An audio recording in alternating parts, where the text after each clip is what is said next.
She didn't know the man watching her from across the frozen cathedral was already imagining her belly swollen with his child by Christmas morning.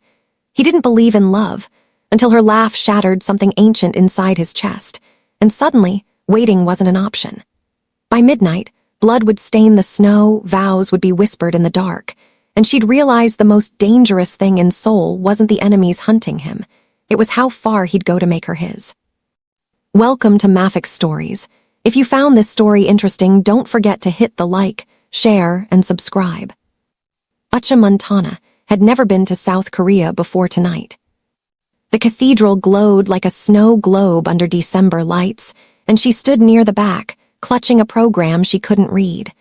Her curvy frame was wrapped in a burgundy coat, her dark curls falling loose around her shoulders. She was here for a friend's wedding, nothing more. But across the aisle, Seo Joon-woo saw her, and something cracked open inside him. He was Seoul's most feared prosecutor, a man who dismantled crime syndicates with cold precision. His tailored black suit cost more than most people's rent. His reputation was built on ice and silence.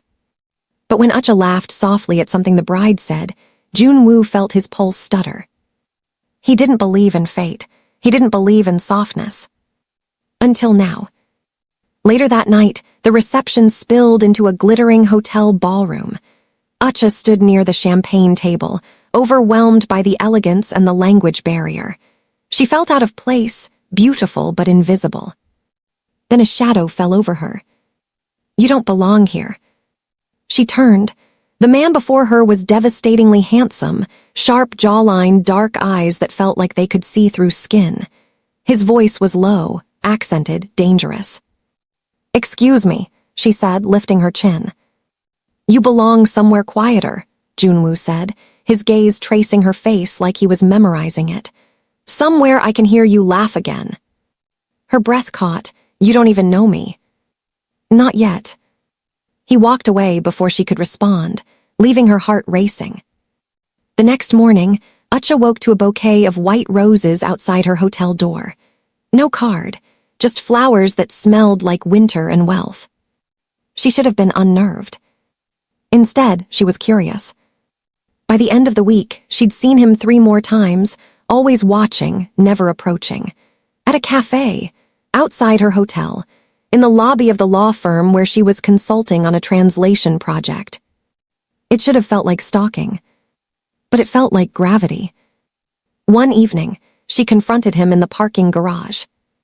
Why are you following me? Joon-woo leaned against his black sedan, arms crossed. I'm not following you. I'm making sure you're safe. From what? His eyes darkened.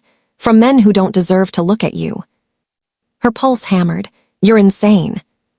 Probably. He stepped closer, and she smelled cedar and smoke. But you haven't told me to stop. She should have. She wanted to. But when he opened the car door and said, let me take you to dinner, she got in. That night, he took her to a private restaurant overlooking the Han River. The food was exquisite. The conversation, intense. Why law? She asked. Because someone has to punish the guilty. And who punishes you? His smile was slow, dangerous. No one ever has. She shouldn't have been drawn to him. He was too controlled, too powerful, too intense. But when he looked at her like she was the only thing that mattered, she forgot how to breathe. A few days later, she met him at his office. He was in the middle of a case, something brutal involving organized crime. She saw the steel in him then, the ruthlessness. But when she brought him coffee, his expression softened. You didn't have to do this. I wanted to. He stood, closing the distance between them. His hand brushed her cheek. Ucha. Her name on his lips felt like a claiming. I need you to understand something, he said quietly. I don't do this, I don't feel this, but with you, he exhaled. With you, I can't stop. Stop what?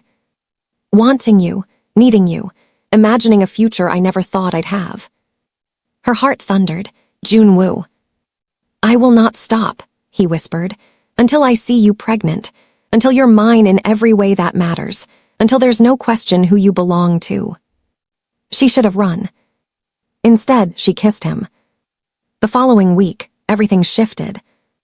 A rival crime boss learned Joon-woo had a weakness now, a beautiful foreign woman he couldn't hide. Threats came in the form of photos slipped under her door, messages scratched into her car. She dies if you don't back off. Joon-woo's fury was biblical. He moved her into his penthouse that night, assigned guards, and tore through Seoul's underworld hunting for the man responsible. "You can't do this," Ucha whispered, watching him pace. "You'll start a war." "I already have." "Joon-woo."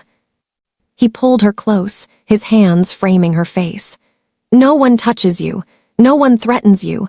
I will burn this city to ash before I let anyone take you from me." She trembled. "I'm scared." "Good, fear keeps you careful, but don't fear me." His forehead pressed to hers.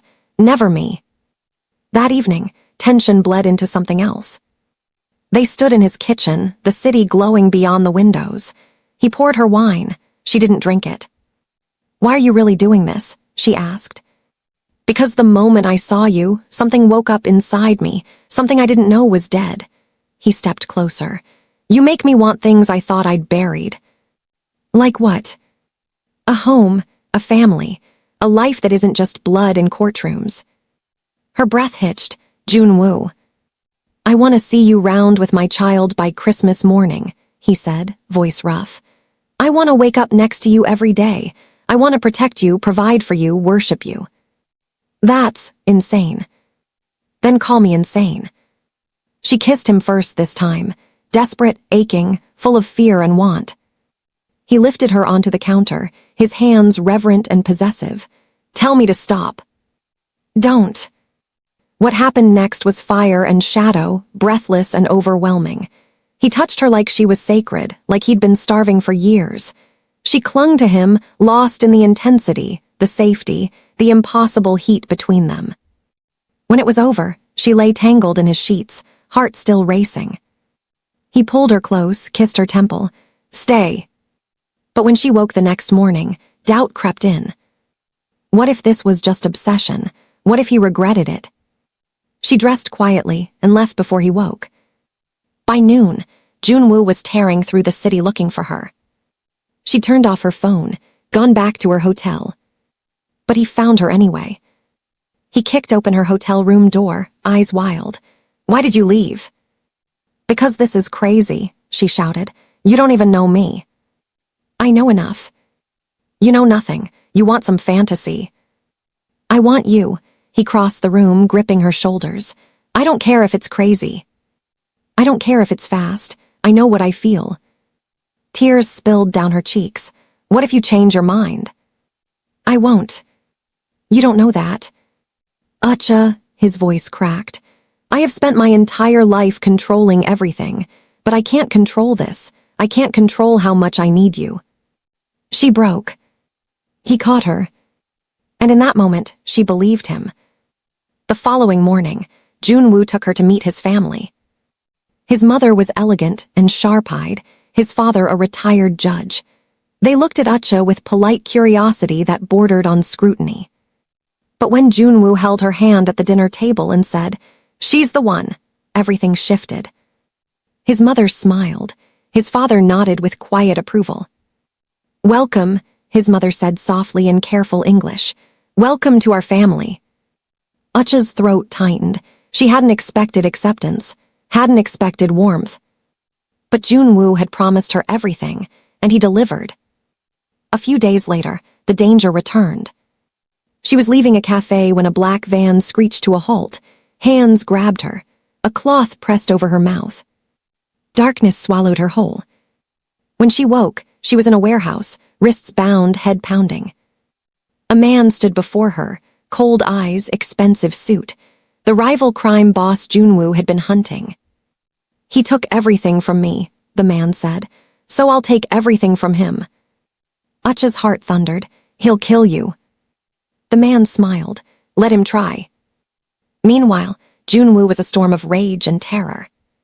He'd tracked her phone, found the van, mobilized every contact he had, police, informants, mercenaries he'd once prosecuted and later freed. "I don't care what it costs," he told them. "Find her now." By midnight, Joon-woo stormed the warehouse with a team of armed men. Gunfire shattered the night. Bodies dropped. He moved through the chaos like death itself, unstoppable and merciless. When he found her bound, bruised, but alive, something in his chest shattered and reformed. He cut her free, pulling her into his arms. "I've got you, I've got you." She sobbed against his chest. "I thought." "Never," his voice was fierce. "I will always come for you, always." That night, back in his penthouse, he tended her wounds with shaking hands. "I'm sorry," he whispered. "I'm so sorry." "It's not your fault." "It is. You're a target because of me." She cupped his face. "Then I'll be a target. I'm not leaving you." His eyes burned. "Ucha." "I love you," she said. "I don't care how fast it happened or how dangerous it is. I love you." He kissed her like she was oxygen. The next morning, he took her to a jeweler. "Choose," he said simply. She stared at the rings, diamonds, sapphires, emeralds. "Joon-woo, this is." "I'm not waiting anymore." He turned her to face him. "I want to marry you. I want to build a life with you. I want to see you pregnant by Christmas morning, just like I promised." Her eyes filled with tears. "Yes." He slid a platinum ring onto her finger. Simple, elegant, perfect. "You're mine now," he whispered. "Completely." "I always was." 2 weeks later, they married in a private ceremony. Snow fell outside the cathedral where they'd first met. She wore ivory silk. He wore black, his eyes never leaving hers.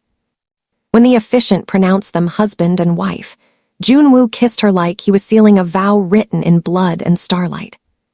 "Forever," he murmured against her lips. "Forever," she agreed. By mid-December, Ucha felt different. Tired, emotional, craving strange foods.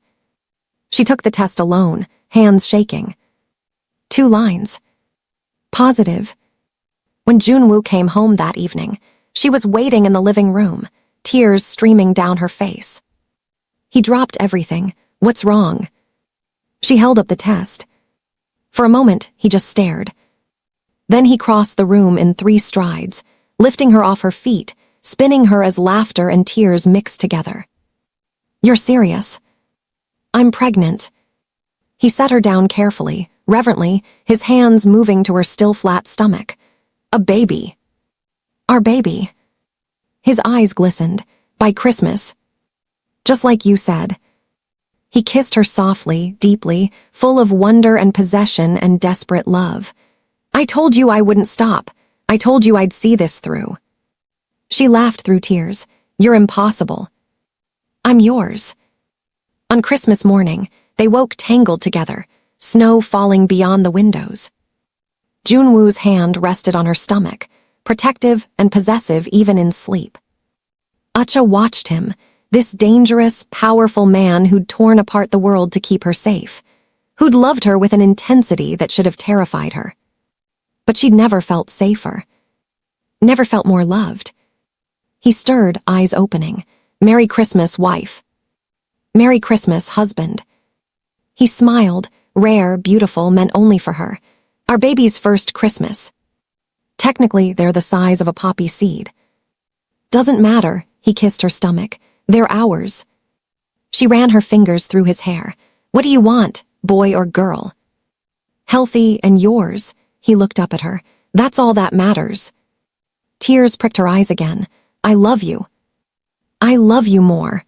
He kissed her deeply. "And I will spend every day of the rest of my life proving it." Months later, when their daughter was born in late summer, Joon-woo held her with shaking hands and streaming tears. "She's perfect," Ucha whispered from the hospital bed. "Like her mother." Their daughter, tiny, beautiful, miraculous, yawned and settled against his chest.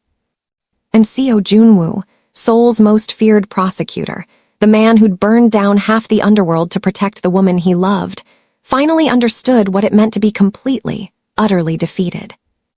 By love. By family. By the impossible gift of a future he'd never thought he deserved. Ucha watched him, her heart overflowing. "You did it," she said softly. "You got your Christmas miracle." He looked at her, His wife, his heart, his everything. "No," he said, "I got my forever."